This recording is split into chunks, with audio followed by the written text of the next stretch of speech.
Before we get into speaking to our wonderful guest, let's talk about the WSL at the weekend. Shall we start with Sam Kerr? Because Chelsea, another win at the weekend for them. Sam Kerr back over 600 days out. It's been a long injury, a case, a baby. It's been a lot for Sam Kerr, and she returns to the pitch and she does what Sam Kerr does, and that's score goals. Yeah, she'll be delighted being back in, coming on and scoring a goal. I think she'll just make her relax a bit more. She'll feel a lot comfortable and confident, and just, you know, not that she would have had any self-doubt, but I think just going that length of time is pretty long. So it'll just sort of get her into the swing of things and into the flow. And obviously, this Chelsea team, there's so much competition right now. But the real question is, can she do 100 keepy-ups? I don't know. I don't know. I don't know. I don't know. I know she can do 100 backflips, but that's not keepy-ups. Is she a keepy-up sensation? Probably not. It's not the same gift from God, you know. Yeah, I mean, unbelievable. I guess we kind of touched on this conversation yesterday about natural strikers. I think when a striker can be off the pitch for that long and come back on and deliver a goal, that for me is someone who's just a natural born instinct to put the ball in the back of the net. I'm going to say something controversial. What? Don't say it. I'm not going to. Don't say anything controversial. Do you know what? I think she's actually better in the air. She can score the difficult ones too. I'll give Sam Kerr that. Obviously, this was a scrappy goal within the penalty box. And she's there in the right place, puts it away. But I'm going with some of the natural finisher one. Yeah. Sometimes she doesn't score the ones that you'd expect her to score. Right. But the thing is, she gets a lot of chances and she's very athletic. So she is very dangerous in the air, and that leap that she's got, it's some strength that she's got there with that. Was that the controversial bit, or no? The controversial bit I was going to say that. Say it anymore. I don't think she's. You don't have to say a natural finisher compared to, if you're going to compare to the likes of who? Miedema. You're obsessed with Viv Miedema's match. Viv's finishing is just beautiful. That's why. It's just pure quality and just what's the word I'm looking for? What's the word? Like guile, caress, stuff like that. She can do it all. But now she's playing in that deeper role. She's turned provider for Bunny and stuff like that. But yeah, I just love watching Viv in the box. Yeah. Sorry. Well, we should probably get that restraining order reinstated. Yeah. This is nothing against Sam Kerr. She's unreal. She's a absolute superstar.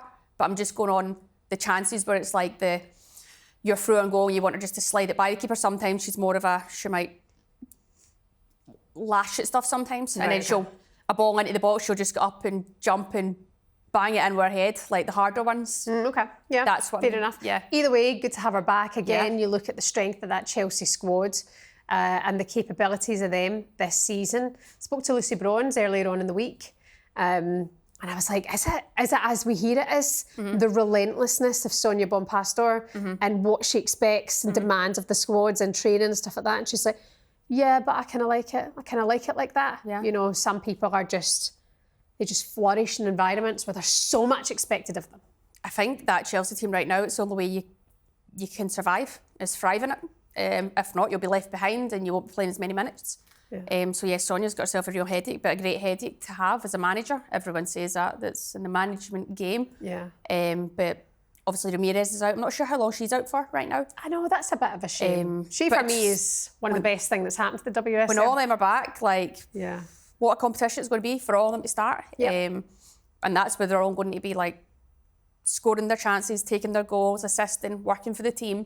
But yeah, what a great problem to have for Sonia when they're all back fit and fighting. Wow. A team that's taken all of the headlines, a lot of the headlines over the summer transfer window, and since the return of the season is London City Lionesses, your former side.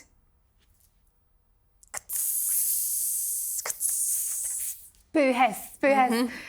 No, seriously, another defeat, and a heavy defeat for them against Man United at the weekend. Am I allowed to talk about this? Yeah. Only kidding, as if just don't say anything that means you're in breach of your contract. I think I've done that plenty of times anyway. What I'll say is, I've said it before, I'll say it again, you have to earn the right to play in the WSL. You cannot be going and playing this beautiful style and, we're playing out from the back and we're going to pop the ball about.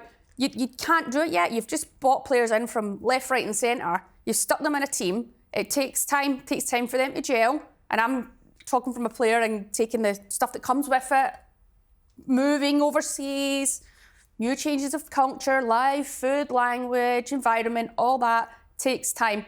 And I think to have I get they want to be in the Champions League, but it doesn't happen overnight. I don't care how much money you've got, unless you're taking every single player and from each team, or you're just handpicking players out of Chelsea and you're handpicking players out of Arsenal. They've not been able to do that. Obviously, they've brought in the likes of Grace Guerrero and stuff like that. Fantastic. But it's going to take time. She's not played in England either. So I think they've got a lot of work to do. And I think first and foremost, they're going to shut up shop, stop conceding goals, and earn the right to play. If that means not playing out from the back and bypassing and getting further up the pitch and then trying to dominate the ball in the other half of the pitch, even that takes time. They're going to get better at that. But stop conceding so many goals. You know the manager, Jocelyn Préture, and the way that he plays and the way that he wants to play. Do you see him making these changes for the next fixtures? Well, I think he's going to have to.